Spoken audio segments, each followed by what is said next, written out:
Three cheers! The PUPPETOONs are back! Before Oscar winner George Pal made movies like The Time Machine and The War of the Worlds, he created PUPPETOONs. Amazing stop-motion animated shorts that thrilled audiences the world over. Now, all can rejoice as even more PUPPETOONs not seen in generations return, fully restored from their original Technicolor negatives, featuring Punchy and Judy, Dr. Seuss, Jim Dandy, and Rusty. Plus, the first animation work by Ray Harryhausen. So trip back to that wondrous time and relive again Pal's one-of-a-kind PUPPETOONs. The PUPPETOON Movie Volume 3 Blu-ray has got everybody talking. Order yours today at puppetoon.net.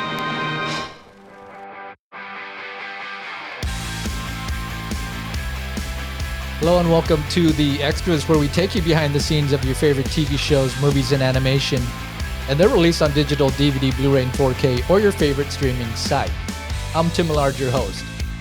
Well, I know we have a lot of animation fans who listen to this show, so I'm excited to have Arnold Leibovit joining us today to talk about George Pal and his PUPPETOONs Volume 3 Blu-ray, which is releasing on September 1st.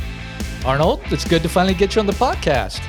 Oh, it's great to be here, Tim. Good to see you. Well, I know we first chatted kind of through our Facebook connection a few years ago for your Volume 2 release, and it just didn't quite work out for us to do a podcast on that, but I know it sold really well and it's had terrific reviews.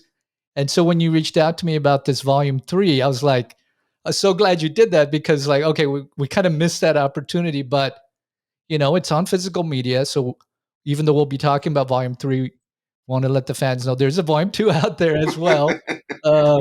But I read the terrific booklet, by the way, that full color booklet you have in this release. I read it, and you gave some background to your interests and how you got involved with the estate and just your interest in George Pal. But maybe for our listeners, you can kind of paraphrase a little bit about how you got started in all of the restoration and interest in George Pal.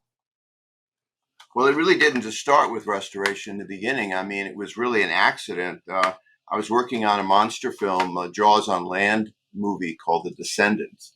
And I was going to direct this film. And I became friends with Dan O'Bannon, who wrote Alien. And he said, you know, you should take this to George Pal. And of course, at the time, I didn't know George was still around. It was close to 1979. Anyway, I was introduced to him, and I went to see him at his house in Beverly Hills, and introduced myself and the project. And that was a life-changing moment for me because growing up, George was, you know, one of my heroes. Along with Walt Disney and Ray Harryhausen, and even Cecil B. DeMille. They were my heroes. But the interesting thing is that all of my heroes all worked for George Pal. It was like George was like the conduit. He hired Ray Harryhausen for his first job, and of course, I got to know Ray Harryhausen. Cecil B. DeMille helped George with Time Machine. I mean, with When Worlds Collide and War of the Worlds at Paramount. And Walt Disney and him were very close friends. And he influenced Walt and the Walt Disney Studios enormously with his animation. So George was like all bundled up into that one sphere, which was quite amazing to me. So getting to meet him and knowing these people and everything was the way it all started, was meeting George. A year later, he passed away, which was a big blow to me. And I became friends with Mrs. Pal for almost a quarter of a century. And we stayed friends. And it was a result of that I made my films about George's life, my documentary, which showed at the Academy, the PUPPETOON movie, the first one I did, and eventually did The Time Machine. Later on, I did a remake of The Time Machine with Steven Spielberg and Warner Brothers. And so it's sort of the linkage was way back to that first meeting with George, and he was such a nice man. He was a sweetheart, uh, and doing the documentary, and and Mrs. Powell opening the doors for me, which is what she really did. I learned the almost the birth of the movie industry in terms of the fantasy and science fiction aspects, animation, the linkage between all the famous icons of the industry and how it related to George and his influence in the business. And it was enormous. I mean, it's enormous. Um, and so even I didn't know. I was learning as I was going all the linkage and all the people and all the talent, and it was really a journey of a lifetime. So in 1985, that's when your documentary, The Fantasy Film Worlds of George Pal, came out, right? That's right. That's the one you're talking about. Hmm. And for those who are interested, that you do have that on YouTube so that they can watch that. And I was watching it recently, and it's terrific. I mean, you have a ton of great interviews on there. Who are some of the people you interviewed for that one? Just about everyone that worked with George. It has Ray Harryhausen. By the way, on the new release, several of those interviews are excerpted in the extras, which are on there. Ray Harryhausen, Hua Chang, Roy Disney, Joe Dante, Russ Tamblyn, and so forth. And the documentary had about 30 some people. I just redigitized about 36 hours of material. I have not re-released it yet, and I'm contemplating the possibility of incorporating some of these new interviews and other releases. But I would say Rod Taylor, Alan Young, Janet Leigh, Tony Curtis, Charlton Heston, um, Ray Bradbury, as I said, Ray Harryhausen, Gene Roddenberry, uh, and every one of these people had linkage to George, which was quite significant. George was Gene's mentor, helped him when he was working on Star Trek. George had influences there. Roy Disney talked about his relationship with Walt and the relationship of the studio and the nine old men who had all seen the Puppetoons. And of course, I met all the remaining living nine old men when I was doing this. I became friends with Ward Kimball, who did Jiminy Cricket, with Mark Davis, who did Tinkerbell, with Frank and Ollie, who did Bambi and Dumbo and Fantasia. Uh, they all saw the Puppetoons at the studio. They were influenced by the Puppetoons. Roy talked about them as being the precursor to audio animatronics. He said that It's a Small World is essentially a Puppetoon, and it's acknowledged by Imagineering the tremendous influence of George. So there's those aspects, and the documentary has other people. It has Robert Bloch, who's a writer of Psycho. He was a friend of George and worked on some projects with him. Jim Danforth, who did the animation for Seven Faces of Dr. Lao and The Wonderful World of Brothers Grimm. Barbara Eden, who was in the film, Russ Tamblyn, as I mentioned. Um, I can't remember everyone. There's so many people, No, no. you I know. guess the reason why I wanted to mention it was that, I mean, we have limited time here on a podcast to go through a career like George Pal's career and the impact of him. But your documentary kind of puts it in a nice package, and it looks pretty good for being that old. And I thought it was great to have it on YouTube. And then, as you mentioned, you put a number of those excerpts of some of those interviews on the extras for this Puppetoon Volume 3 release. So I watched all those. And to your point, the Gene Roddenberry one, that was really fascinating to me because I never thought about any link, to Star Trek, but he lays it out. And he does. And of course their friendship that developed out of meeting him.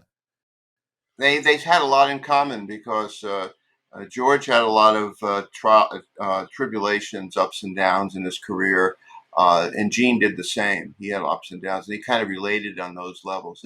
His offices were just down the hall from each other at Paramount, and so they were very close to each other, and they spent a great deal of time together. Gene loved George. I actually asked Gene to be one of the speakers at the Academy when we had the showing of the film in 1985. Gene Roddenberry was one of the introducers of the film, along with Robert Wise, who I became very good friends with, who's also in the documentary. And Bob was a dear friend and helped me enormously. And he knew George as well. Of course, this is the story I have with the project, and the subject is that I don't think there was anyone during that period that didn't have crossed paths with George. Uh, there wasn't anyone quite like him. Nobody was doing fantasy and science fiction in the industry until George did it, really, in the way that he did it, certainly with the PUPPETOONs.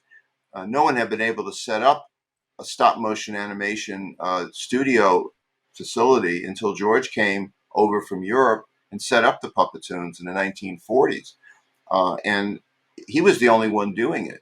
And what made it unique is that he was so different than anyone else. Everyone was doing flat cartoon animation. And George was doing this amazing three-dimensional animation, which today seems more common because of CGI, which is influenced by the PUPPETOONs, by the way. But at that time, it was the only thing there was. And it was so different. And Disney people, different studios, worked at the PUPPETOON studios. Fred Moore, for instance, who was the cover of Judy on my PUPPETOON releases, is a Fred Moore design. And Fred Moore was one of the great character animators and designers at Disney, doing things like the Seven Dwarfs and Snow White and the Seven Dwarfs, and many, many other animations. So there's that Disney influence is just all over the PUPPETOONs, and that's what makes it so great in terms of that. And also Warner Brothers too, because Bugs Bunny appears in Volume 2 in Hatful of Dreams, and it was the only time that Bugs Bunny was ever loaned out to another studio individual ever at that time, and Wow. it was Leon Schlesinger did that, and so Bugs Bunny appears in the second volume, and also Superman appears. DC Comics loans the costume and the look of Superman for one of the subjects also. So it's kind of a combo. Oh, I was wrong about it. The Bugs Bunny was in Jasper Goes Hunting, not Hatful of Dreams. I'm sorry. Oh, okay. Whose Superman is in Hatful of Dreams. So yes. But it just shows like the respect that he had in the industry, that they would, that Warner Brothers would allow such iconic characters. And of course, back then, different from now, we've got a lot more history, but still, that does show the respect that he had. And it was pretty interesting hearing Roy Disney talk about how Walt would have liked to have brought him in, and worked with him, or had him work for him, or some kind of partnership. But it sounded like George Pal really, I mean, he was a man who really wanted to be on his own and do his own thing, and that's great that he did. I mean, he But really was talk a his little bit about own George Pal, George, I mean, his own Walt Disney in a sense. right. Uh, films like 20,000 Leagues Under the Sea. I mean, that was George's project, and he was going to make that film. And Walt came to George, and during those days, they had a gentleman's kind of agreement type thing, and George let Walt go ahead with doing it. Somehow, I wish George was involved in it, but that didn't Yeah. happen.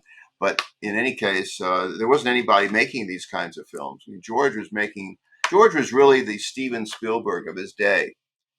He was the one that set the science fiction and fantasy movie on a platform for a mass audience at a time when there was no mass audience. He didn't just do small films. When he made a film, it was a big Technicolor science fiction movie.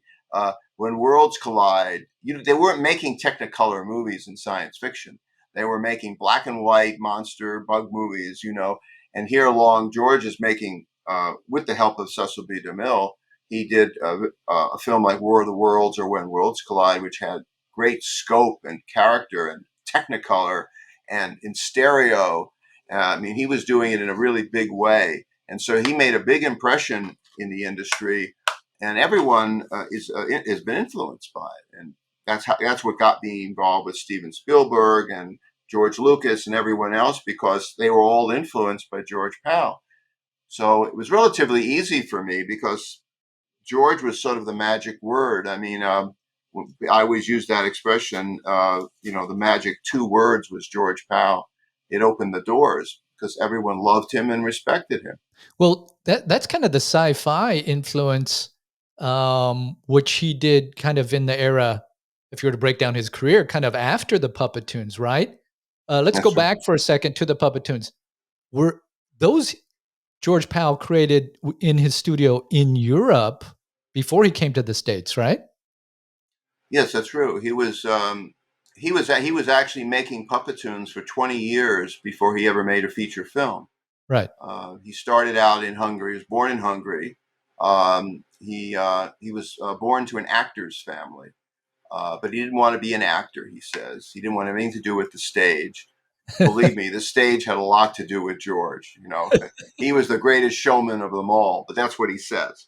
Right. So he became a cartoonist. He started to do drawings. He started to do posters, and eventually did animated cartoons, flat animated cartoons in Hungary.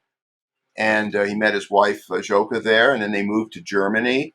And he did films at UFA, which was the largest studio in probably in the world at the time. It was in Germany and Berlin, and he made a lot of commercials, mostly animated flat cartoon animation. And then he came up with this crazy idea of animating cigarettes. Mrs. Powell told me the story. He was playing around with a cigarette in his hand, and he saw it. It was like she knew the moment it was born, where he came up with this idea of the cigarette. So he was doing a commercial about cigarettes for a sponsor. He said to the sponsor, instead of flat animating it, why don't we actually animate the cigarettes? You'll get to see the trademark on every frame. It'll be there, and and they love the idea. So then he started to move cigarettes to the rhythm of the music, and he started to just animate three-dimensional cigarettes. So he basically turned the flat cartoon into three-dimension. That was his thing. And he did commercials, which were then they were really story films. They weren't typical 1-minute commercials. He did these 5 or 6 minute story films that happened to have a brief mention of a commercial, like the Philips radio, and the rest of it was a story. And that's what he did in Europe for a good 20 years. He was doing commercials with all these stories, and some of them actually appear on Puppetoon Volume 3. 4 new cell animated films appear on Puppetoon Volume 3 that have probably never been seen before. They're in Technicolor, they're flat animation, they look like Disney animation, they're beautiful. And I mention that because it's a really highlight, in my opinion, of Puppetoon Volume 3. So anyway, he came to the United States. He was always keeping one step ahead of the Nazis. He had to leave Germany because the Nazis were coming in, and he had some rifts with the brown shirts. And so he eventually went to Paris, Czechoslovakia, and eventually landed in Eindhoven, where the Philips company sponsored a whole series of commercials that he was doing. And then he always wanted to be in America. Mrs. Powell and him loved America. They wanted to be here. And so he was able to leave Eindhoven. And only 2 months later, the Nazis invaded Holland. And he made it out of there before they were taken over by the Nazis. So that plays a big role in George's perspective of the world, because he was really under that kind of pressure. Yet he always kept a sunny disposition. He was always positive. You would never know it looking at him or talking to him or seeing his films. You would never know the amount of stress and strain. He always had this sunny view of the world, always looking to tomorrow, always looking for a better world, a better life. And he loved being an American. He was so proud of being an American, getting his citizenship papers here. Walter Lantz was a very dear friend of his, and he helped him get his citizenship papers. And it was a big thing for George to be an American. And all I can say is, in today's world, the way things are, I think he would be aghast at some of the things that are happening in the world today. Believe me. So, but that's another story. So he's doing the Puppetoons there, and you kind of talked to the evolution. When he came to the States, people already knew his work, right? So he did have people kind of helping him establish his studio over here and giving him some support. Oh yeah, I mean he had various people like I mentioned, Walter Lantz, Leon Schlesinger, Walt Disney. Um, but it was really Paramount that did it. I mean, Paramount saw the Puppetoons, and they offered him a deal to set up doing them, and he did them for almost a decade at his own facility. It was on McCadden Place in Hollywood, and he had a team of animators, just like he had in Europe. He had a team of animators. They were the first in Europe to ever do it, and then he comes to the United States, and they're first in the United States to do it. And that those animators, some very famous, Willis O'Brien, who did King Kong, worked at the Puppetoon studios. Ray Harryhausen, I may have mentioned, he got his first job working for George doing Puppetoons. And on Puppetoon Volume 3, we have a great, great one. It's Western Days, which is the very first Puppetoon George made in the United States. And it's the one that Ray Harryhausen animated. And that's very important. The first 2 or 3 years of the Puppetoons, Ray did animation work, and some of them are on this release. So that's quite significant as well. Well, why don't we talk about Western Days? Because I did want to, I mean, I put in the disc and I just played the first one, that came up, and that was Western Days. And I was blown away. I mean, the color reproduction, and that might lead us a little bit into a discussion of the restoration. But I was watching that and I'm like, this does not feel like a 1940 cartoon, animation, whatever you want to call it, because to me, it's not, it's stop motion. So it's got that 3-dimensional, but all of the, you can see the sets, right? The quality of the image, you can see in detail those sets and everything that he did. And it just looks great. Tell us a little bit about the restoration of that. Well, there's a lot of elements going on there. It's a good point. I'm glad you were impressed by Western Days. I was waiting to do Western Days for almost 35 years. I was unable to get some of these films over the years because they were owned by different companies. Okay. NTA and then Republic Pictures had them. We contacted them, but they weren't willing to let me do anything with them. I guess they felt they were going to be releasing these in other ways, or they were going to sell the library, and that's what they did. They eventually sold the library to Paramount. So what happened was it went back to Paramount where it started, and it wasn't until I got back to Paramount that I was able to actually, do this. And so Western Days was part of that early period of films that I was unable to obtain, and so I was after it for years to get. And it's such an important subject. It had Andrei Kostelanins doing the music. David Raksin, who won an Academy Award for Laura, was the composer. And I met David Raksin, by the way. I had a class with him when I was at UCLA. He was a great guy. But he did the music. And Mel Blanc is the voice of one of the characters. Oh, wow. Mel Blanc, by the way, did the voices for Puppetoons right from the very beginning. He was the voice in many of the subjects. He's actually in Grab It and Hide. He's Hyde. So Okay. he's of the two characters. That's Mel Blanc. And Billy Bletcher is in it. Pat McGeehan is Jim Dandy, who's the voice of Jim Gandy, and Billy Bletcher is the voice of the other Grab It, I think. And anyway, it has has scope to it. It was shot with a large stage set, and it has a great sweeping vistas and animation to it, and it almost is shot like a John Ford movie, the way it's done, with wide shots, and it moves in and out. It's really a spectacular subject. And the music is great. So I'm very happy you like that one, because that was a landmark film. Right. So, well, it's interesting because sometimes people wonder, well, why didn't you include this one on volume 1 or volume 2? And you just kind of explained that even though you wanted to include these in an earlier volume due to legal reasons or, ownership or the time it took to restore or find things, that has a huge impact on why this is now on volume 3. I mean, for people who buy volume 3, it's terrific because it gives you a really great reason to buy it, even if you own the others. But Talk a little bit about the people you had to work with in terms of the actual restoration, like Paramount, Library of Congress, UCLA. Everyone, so many people were involved. There are literally dozens and dozens of people from all over the world. I'm a perfectionist. That could be one of my failings, I guess, but I'm really a perfectionist.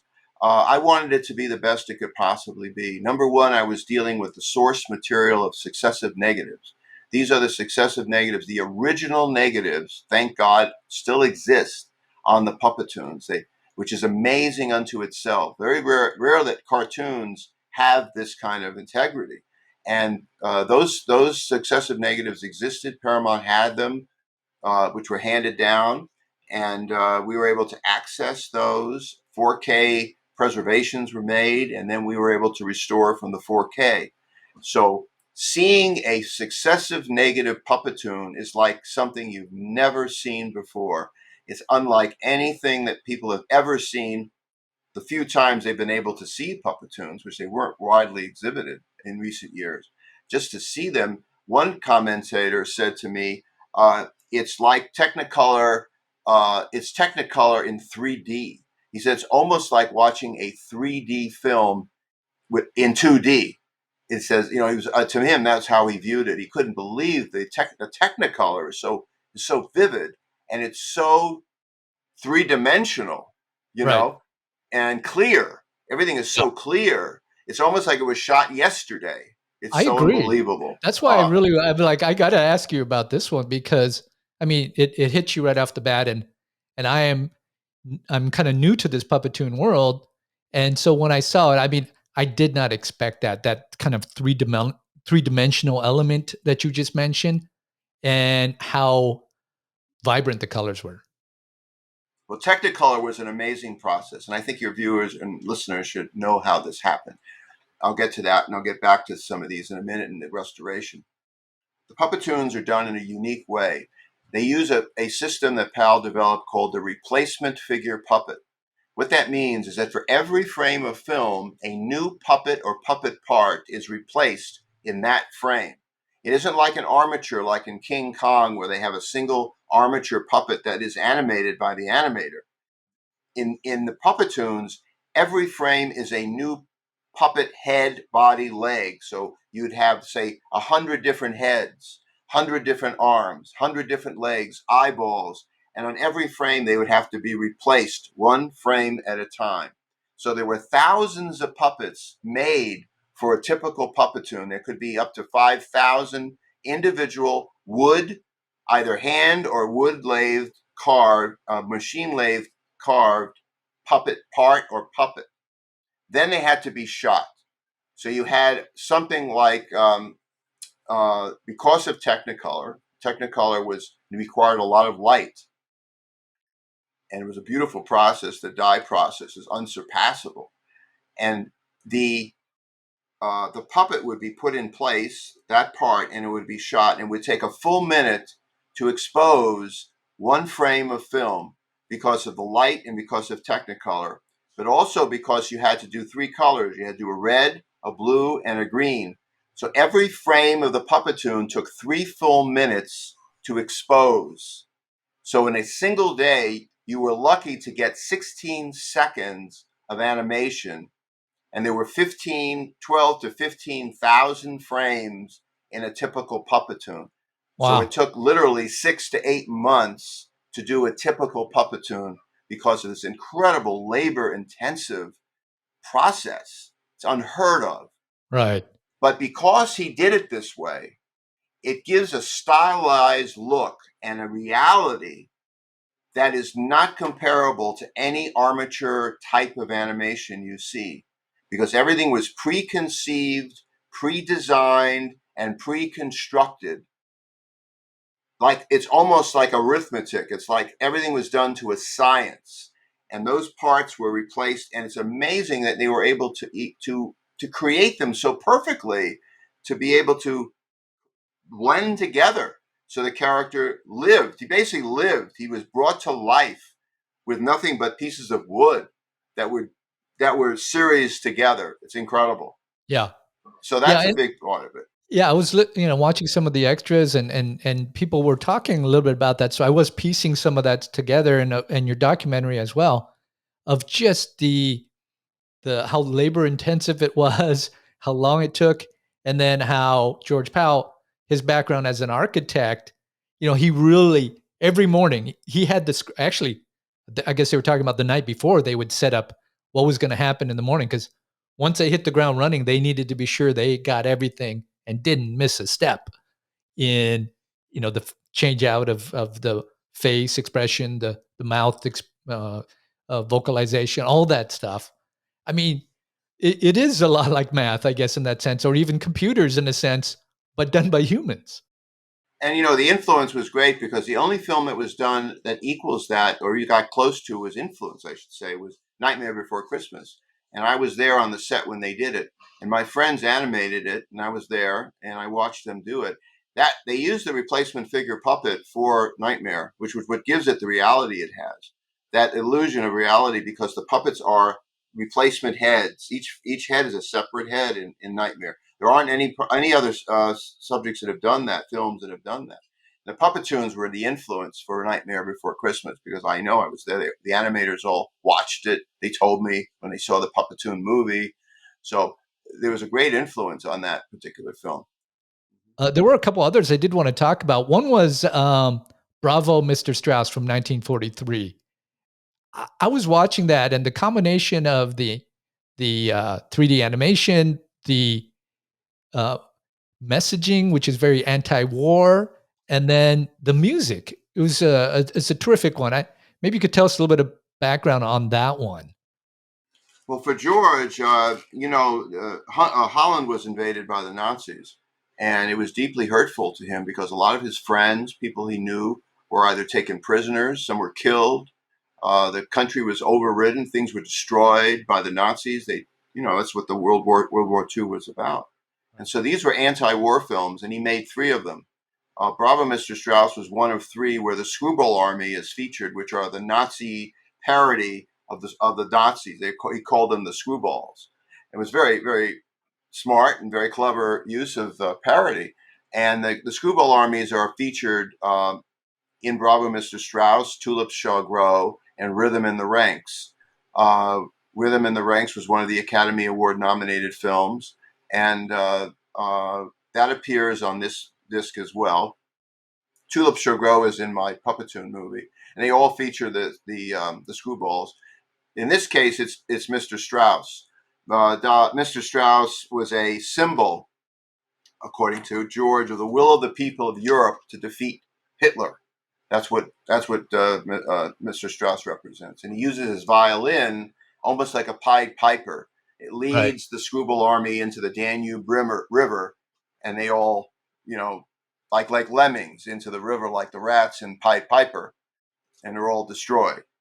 And he uses the theme that's used is there is the Radetzky March, and again that's a subtle parody because the key is that no Nazi can possibly resist a march. So it's the Radetzky March. So Right. they're marching to their deaths, really, and so there's a little subtle parody going on over there. It's very interesting, and so you see this throughout Pal's films, not just in the PUPPETOONs, but even later on when he made his features, when he made War of the Worlds and The Time Machine. Um, they all have this subtle aspect of man overcoming obstacles, of overcoming incredible odds, and has a lot to do with his view of what happened to him with the Nazis. And so it runs through a lot of the themes he has in his life. But he's also, as I said, was very positive, always looking ahead, always looking to tomorrow. And so that was part of his personality. I wanted to come back real quick, Tim, if you don't mind, Sure. because I completely skipped the whole restoration aspect. Sure. The restoration, this was a 4-year effort to do the PUPPETOON Volume 3, and probably a 30-year effort just getting some of the films. So it's literally a 35-year effort just to get to this place, to be able to release something like this. And the restorations are very, very time meticulous, uh, films to do because of the amount of work involved in doing these. This is not like doing Puppetoon restoration is unlike doing restoration for almost any other kind of film, whether it's live action or animation, even flat animation. Because in stop motion, every single frame has its own nuances and peculiarities, frame by frame by frame. It picks up dust and dirt and spots and specks, and there's all kinds of nuances that have to be done, and you need various programs to be able to solve this. And we used a variety of different restoration programs. We didn't just use one. Some people rely on, say, Phoenix. Some people use Diamond. Some people use PF Clean. Some people use all sorts of programming.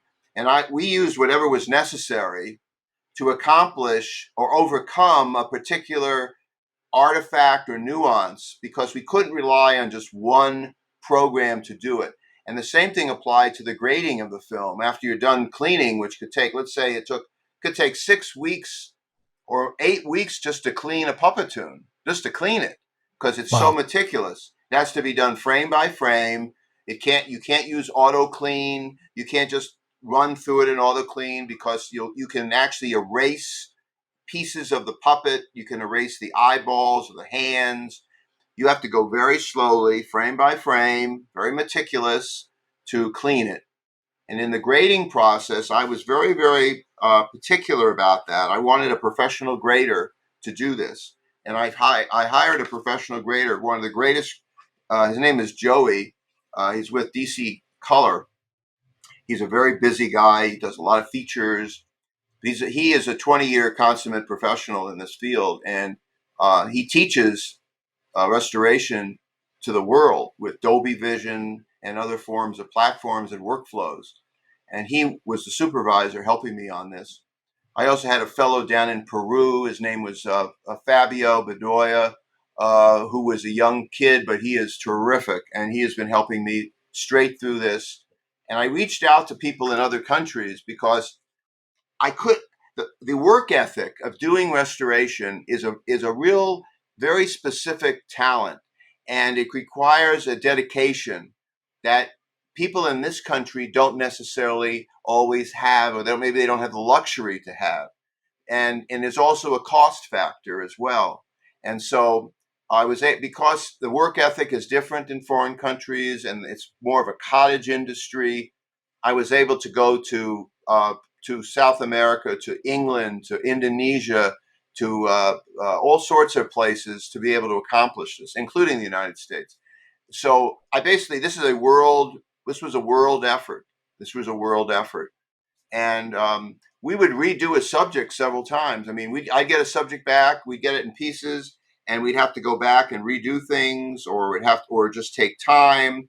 And I was very slow and very careful doing. There was no rush for me on this. As far as I was concerned, could take as long as it needed to take. I waited my whole life to do this, and I didn't care if it took 5 years or 10 years to do it. I wanted to be sure that it was absolutely perfect. And I have to tell you, Puppetoon 3, and I've been told this by others, rivals some of the greatest restorations ever done on a cartoon subject or any subject. And so that alone makes it stand out amongst anything that's been done. So I think your viewers and listeners will really appreciate it when they see this. It's a one of a kind. It literally is a one of a kind. Excuse me. That leads me to say that the volume 2 came out in 2020. When you released that, I mean, did you then think, okay, I'm going to immediately start on the rest of these? Or is it just kind of like, it just is one continuous thing? You just released what you had available and you were working on others and just hoping that someday down the line you would have the volume. Part of that, and part of that. I was doing 2, and I knew that I would never be able to fit all the things I wanted to on 2. And so then it became 3, but then 3 became this much bigger entity, because Puppetoon 3 has got nearly 30 subjects on it. It's 5 hours of content, whereas Puppetoon 2 is less than half that amount. So that's one thing. The other thing is that Puppetoon 3 is a dual layer disc, meaning it could literally be done as a 2-disc set, but I decided to do it as a dual layer so I would economize to save costs on doing it. But even so, a dual layer is more than twice the cost of a single layer Blu-ray, and it has a higher level bit rate, and it has higher ability to get more gigabytes on that disc. And it was very important to me that the compression rate be as minimal as possible. After all, I'm doing restorations. I want people to see them Sure. the best Yeah. way I possibly could. Next to a 4K UHD, which is really not that much more than a Blu-ray, to be perfectly honest, you can't get it to look any better. So that was really important that I had it done properly. And when I was doing 2, it sort of evolved that, okay, this was going to, and I just had no idea what I was getting myself into when I got into this, but I knew that it had to be done. And so one thing led to another. And the other thing is I wanted the restorations to be even better. So I went even further with the restorations on 3. I advanced to the new programming, new talent, new grading professionals. I just decided if I was going to do these successive negatives, they need to be done optimally, the best way so the world can see them. You remember, these films haven't been seen in nearly 100 years in some cases, and they've never been seen in this quality in history, never. And so it was important to me that, when we exhibit these things, and my plan is that we'll have shows at the Academy and other places to show them, so that people will see with their own eyes what it looked like on a movie screen in Technicolor, on a big screen, what these things actually look like. And it's not only a revelation, it's jaw dropping, literally. Yeah. So Yeah.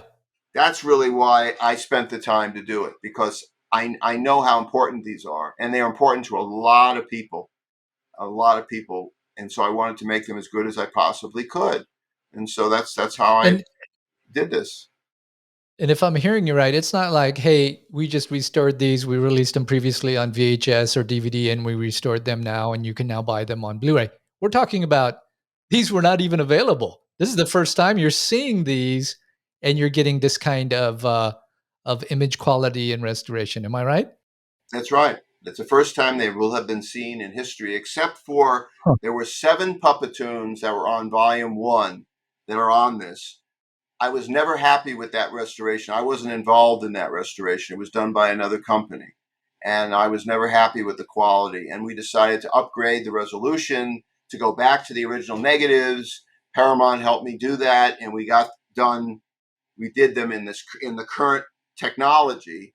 We upgraded it to the current technology. So it vastly surpasses on what's on PUPPETOON 1. And that's this process. Every time I do another one of these, it just gets better and better and better, because the technology just keeps improving. So if by some, luck or miracle I do another one, it will be even better, hopefully. Yeah. Right. Wow. Well, let's go talk about a couple more of these before we wrap up our conversation here today, Arnie. And I think there were 2 that I really just wanted to talk about, because I thought the music was so, I don't know, just enthralling. One was Jasper and the Beanstalk from 1945.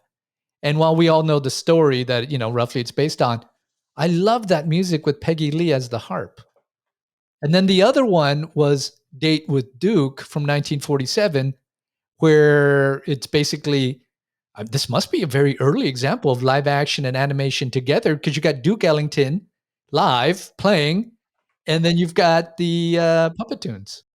Yeah, Talk about those. he does the perfume suite in that. It's 1947. And Okay. you're right, it's one of the first uses of live action animation. But the thing is, if you go back to George's animation in Europe, he actually did some subjects that had animation and cell animation in the same film. He was doing it in the 1930s. So it's an evolution. But in Technicolor, in this way, it's probably one of the early uses of live action and animation, like a Roger Rabbit, let's say.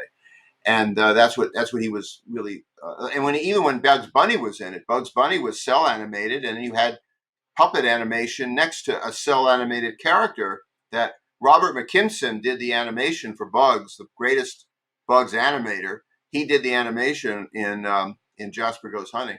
So he did combine live action and animation in several of these.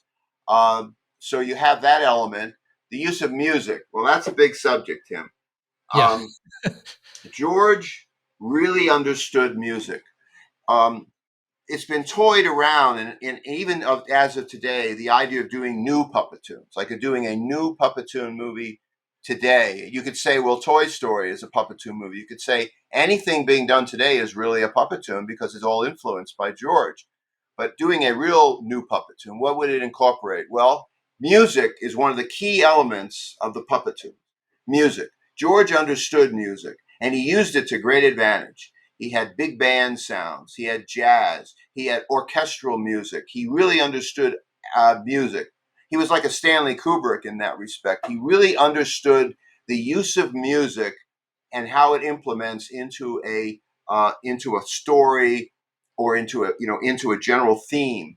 And the music really drives the Puppetoons. It's like another world. It's like a flight of fantasy. And everyone goes into this flight of fantasy where it starts in one place and then suddenly it goes into another world. And music plays a huge part of that new world. And that's the beauty of the Puppetoons. And George is really smart in understanding the use of music. And he was, like I said, he was a huge fan of these things. Ward Kimball, for instance, had his Firehouse Five band.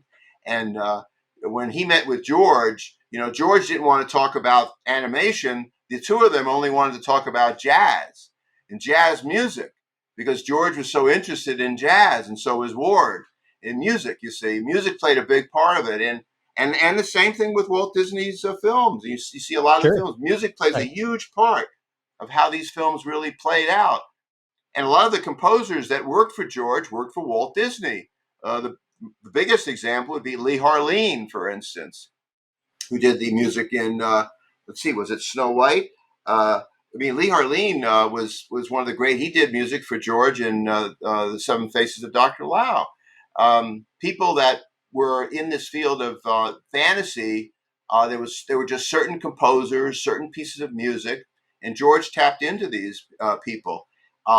So that's the greatest thing about the Puppetoons, is my opinion, is the use of music, and it's period music. It's that time in history, as I call it, it's like a great of wonder and magic. It's a magical period. You kind of, to me, it's like a time machine. You're going back in time, and you're seeing something that is glorious in color with music that just drives the image, and it's just wonderful stuff. It just feels so alive. And in this age of cynicism and negative sentiment, when you go back to the Puppetoons, you're going back to a time of great joy, just wonderful joy and just positive entertainment. And that's the beauty of them. It's just pure, positive, wonderful entertainment, just pure joy. That's what the Puppetoons are, pure joy, to me. Yeah. And I think a great example was another one that I kind of wanted to ask you about, and that was this Together in the Weather from 1946. And it has the characters of Punchy and Judy, which, I mean, George uses a lot of his characters over again in different ones. But I thought that had a lot of sweetness to it. And, and positivity to your point. Yeah, and I discovered through the help of Keith Scott, who is a voice guy. He knows character voice. That Byron Kane is the narrator of Together in the Weather, and it was for many years I wasn't really sure that's who it was. I was in the liner notes that I wrote for this. One of the things that I did is I documented for the very first time, almost like a bibliography, the actual talent that worked on the Puppetoons. As many people as I could find in terms of camera, voice work. I tried to add as many new names as I possibly could, and you'll see that even in the credits, because I have a credit roll. If you go to the extras, you'll see a production credit roll. And I have every credit of every animator, music people. But Byron Kane was the voice in Together in the Weather, and that was a big discovery to be able to at least figure that out. And Robert C. Mhm. Bruce, by the way, is the voice in Bravo, Mr. Strauss. And Robert C. Bruce was the voice in a myriad of Warner Brother cartoons during the period, Looney Tunes and Bugs Bunny cartoons. the voice that you hear when you hear that narrated voice in the 1940s, that's Robert C. Bruce. And Robert C. Bruce did a slight twist of tenor on his voice, and he did this for George in Bravo, Mr. Strauss. Together in the Weather, it's like a candy land. It's like toys in a toy land. That's what it really is. Right. Yeah, exactly. One of the reviewers reviewed it recently in Cine Savant. Charlie Largent did this review, and he called it a Toyland. And he said that the colors were so vivid, it was like watching 3D. That's how he described it. And I said that earlier. It's really a showpiece. I think Together in the Weather, in its current form, restored, is a showpiece. It's so beautiful in terms of looking at it. You can hardly believe that it was shot in 1940s, in the early 1940s. It was actually 1946. When you look at it, it was like shot yesterday. It's so beautiful. Yeah. But it's a story of two clocks, weather clocks, and one clock has Punchy and one clock has Judy, and Judy is luring Punchy with fragrances of perfume and tight sweaters, kind of luring him in a romantic kind of, it's kind of a period idea, to kind of come together, to marry together. So they, instead of living in separate weather clocks, they end up living in a single weather clock, you see. And so the story kind of goes along that way. And it's a very funny, very inventive, in my opinion, type of storytelling. And you just don't see storytelling like that to me today. It doesn't exist. So it's very, very funny, very unique. Judy is kind of the sexy character, of the period that you might have seen, Tex Avery do, or during a period of that. She's really like a Roger Rabbit. Judy is like an early incarnation of what Roger Rabbit, what Jessica became, that Gary Wolfe created in Roger Rabbit. I worked with Gary, by the way, on a couple of scripts, so I know Gary very well. And Judy is really a precursor to Jessica Rabbit, and so that's a very, very good subject to highlight. And I think your people to come to the Puppetoons will really enjoy that film. It's been released before, and what's good is that now you get to see it like it's never been seen before, because it's a successive negative. And it looks so, so beautiful. Just beautiful. Well, I mean, I kind of cherry picking some of the ones that just popped out to me and everything. And I know there's so many more. But kind of to wrap up our discussion, I wanted to ask you about a cell animation, actually, which you put on here. And I thought it was noteworthy because I think you said that this was just recently found, and that's a fairy tale about a melancholic king from 1934. How did you go about finding that, and who had it, and how did that come about? Now, obviously, that's some early work. 1934. He did it in Paris. He was working he did it for the Sanam Margarine Company. George did various commercials for different products. And it was an accident. There's a fellow in Hungary. George was born in Budapest, so the Hungarians are very high on George over there. And so I was contacted by him and was told of the discovery of a number of different Puppetoons that seem to be turning up in Europe. And the reason they're turning up is really an interesting story. When the Nazis invaded Europe, a lot of the spoils of war were taken, whether it was paintings and jewelry. And one of the things that the Nazis took was film. A lot of the films were kind of left in a place. They were left in archives. And what actually happened is the Russians came in. And when the Russians came in, they got a lot of the spoils of war. And so some of these subjects started to get dispersed in archives in the Red Curtain countries, like Russia, Czechoslovakia, countries that were communist that now have become more democratic. And so some of these films are turning up in those archives. And this was one of them. This was actually, I found it in Czechoslovakia, and it was really a revelation. First of all, it looks amazing. It's in Gasper color, which is an early form of Technicolor, and it's a cell animation. It's beautiful. There's not a word spoken in the whole film. It's all done with just music, but it's very cute. It has the characters in it, and it's basically a story about a king who's unwell, and he's made well by the use of this margarine to cook with, so to speak. And he's fed these foods by the chef of the court, and he's made better. So that one is the one. That one there is a really interesting film. And there's three others, by the way, that were discovered. The old woman who lived in a shoe. Um, let me see, what are they called? The Queen was in the parlor, and the Good Bear and the Bad Bear. And those we made for the Rinso soap. And the animation in those is equal to Disney animation in terms of design. They look like Pinocchio. One of them looks like Pinocchio style animation backgrounds, and they're all scored to Jack Hilton's music, so they have wonderful scores to them. And those were recently discovered as well. I got those at the British Film Institute in England. They didn't even know they had some of these, by the way. I call this film archeology. That's how I characterize it's fascinating. this. Yeah, Yeah, it's really film archaeology. And what's so interesting is I'm getting them from world archives. You know, it wasn't just here. It's coming from all over the world, and it's just I'm dealing right now with Germany. I'm dealing with the Kinematic and the Bundesarchive in Germany, and other films are turning up there as well. So it's very exciting. And all I can say is that on the horizon, just keep your eye out, because I think could be some more coming. You know. Okay. Well, that's always good to know. I, I guess was thinking about, as you were talking about these, finds in Europe and everything. What is the international appeal to George Pal? The international appeal is huge.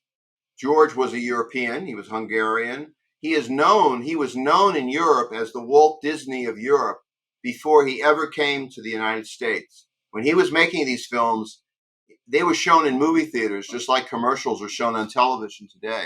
And he was known all over the world. And that's how Walt Disney got to know him. That's how Paramount got to find him. I mean, George was very well recognized in Europe. So yes, the Europeans know him.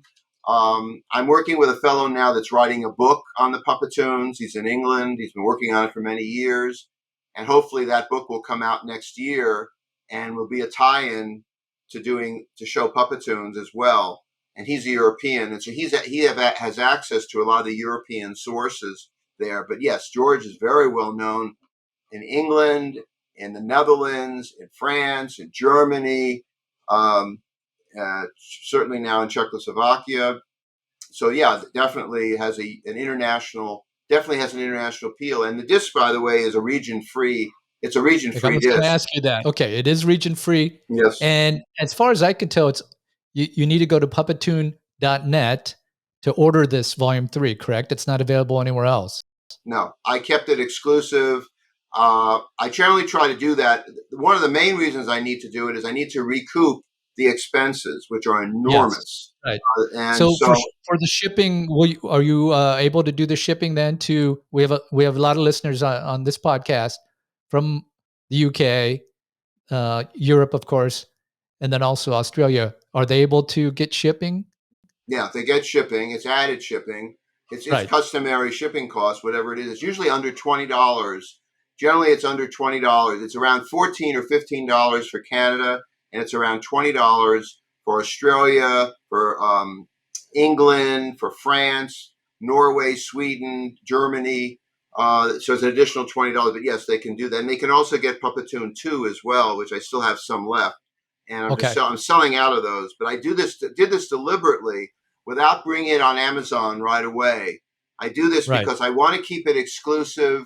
I have to do it because I need to recoup. I'm just one guy making this. I'm not Warner Brothers making this. So I have to be able to recoup as much of the money I can so I can pour it in to further restorations. I mean, that's what it comes down to for me. And so, so puppetoon.net is where you go to get it. And I hope a lot of people will enjoy it, and hope we'll get in. And they can watch the trailer, by the way. And we'll get those links in the podcast show notes for those listening or watching. And then we'll also, do some posting on Facebook and in our group as well, so that, people can spend the time that they want to learn about it and really read through all the stuff that you have on your website too, for the releases that you've done. Well, I mean, this has been great.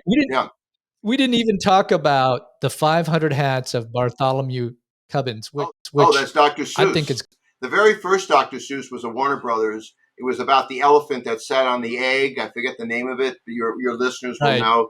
And Jerry was here. Jerry Beck, he'd know right away, and he would help me on that. But I can't remember that. But he'll know that. But in dimensional animation, the first Puppetoons, the Dr. Seuss were the first ones that were done. It was the 500 Hats of Bartholomew Cubbins, which is on here, as well as And to Think That I Saw It on Mulberry Street, which is also on here. Right. So, that was the other one. So another bonus is that you're seeing the first early Dr. Seuss's, both of them, and did you enjoy it? Yeah, I did. I mean, the story is terrific, right? But I really enjoyed some of the European feel to some of these pieces as well.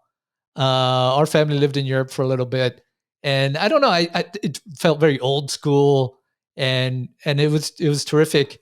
And that story, of course, with the king and everything, has a real European feel to the story. But I mean, it was very charming.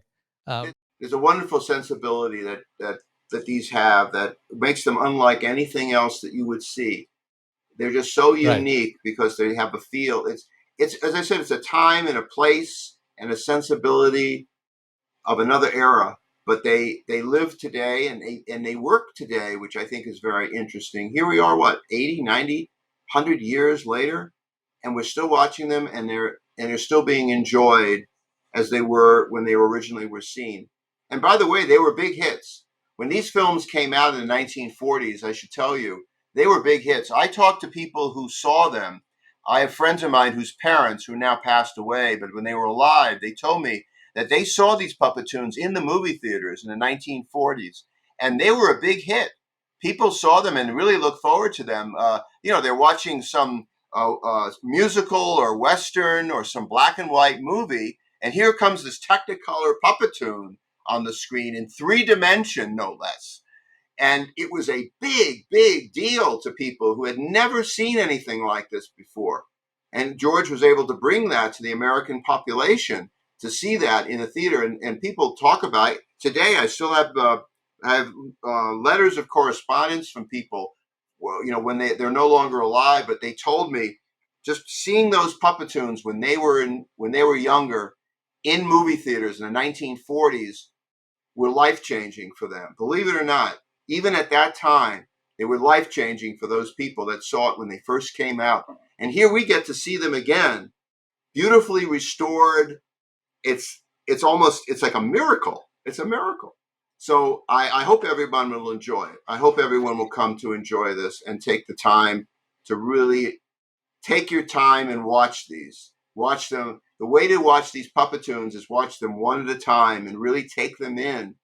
Remember, they didn't come out all at once. It isn't like watching a feature film. They came out with a movie, and then maybe 6 or 8 months later, there'd be another Puppetoon. And then maybe 6 or 8 months later, there'd be another Puppetoon. So they weren't designed to be watched one after the other. We can do that. But think of yourself in 1940 and watching them one at a time. Imagine yourself in a movie theater and seeing that for the very first time. And just transport yourself to that world. And I think it's a very life-changing experience if you put yourself into that kind of time machine when you watch these things. I keep coming back to time machine, of course. Well, yeah, I mean, it makes a lot of sense. You put in and you're watching 80-year-old films, and they feel, these transfers, many of these feel like they could have been done much more recently than that. That's for sure, just because of the style, the Technicolor, and just the storytelling as well. So, well, I really do appreciate your interest and your enthusiasm, Tim. Well, I mean, I'm kind of watching that, and I just, I'm coming as a novice, and I'm just like, wow, this is really neat to see.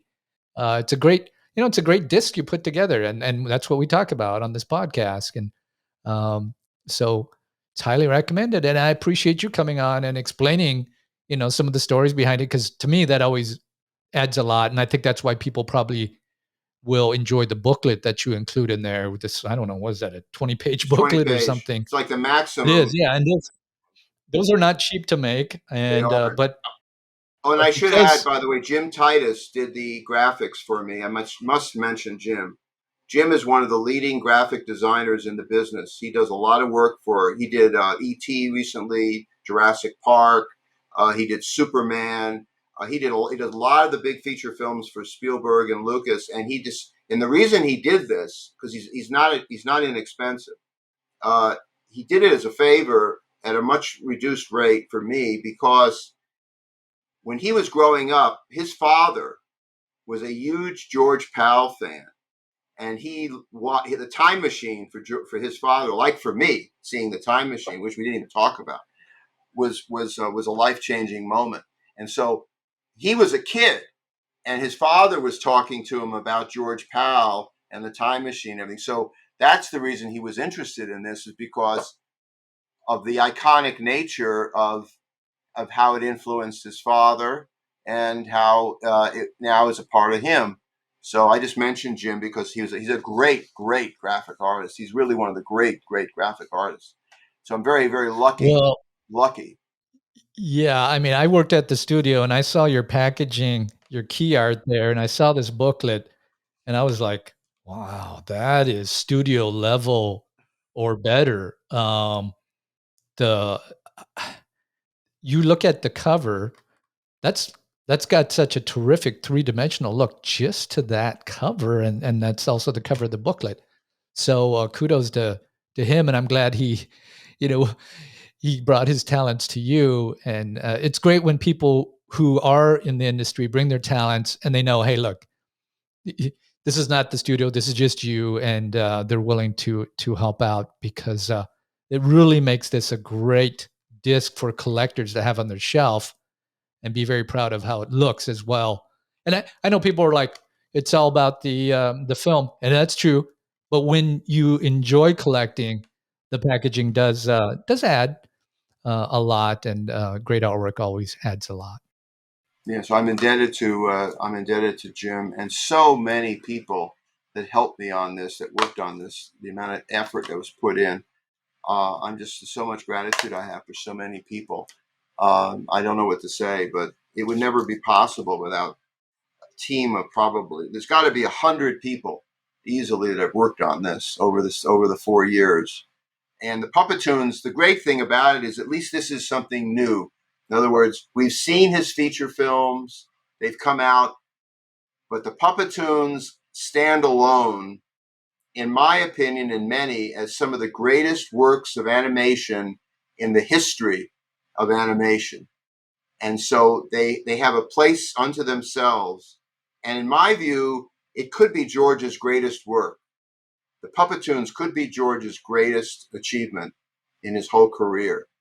And so that I think is important. So it's a testament that here we are in 2023 talking about what was made in the 1930s and 40s. It's unbelievable. Well, Arnie, it's been a real pleasure to have you on today to talk about your new release of Puppetoon Volume 3 and George Powell. So thank you very much. Oh, thank you, Tim. It's been absolute joy. Absolute joy. Look forward to it again.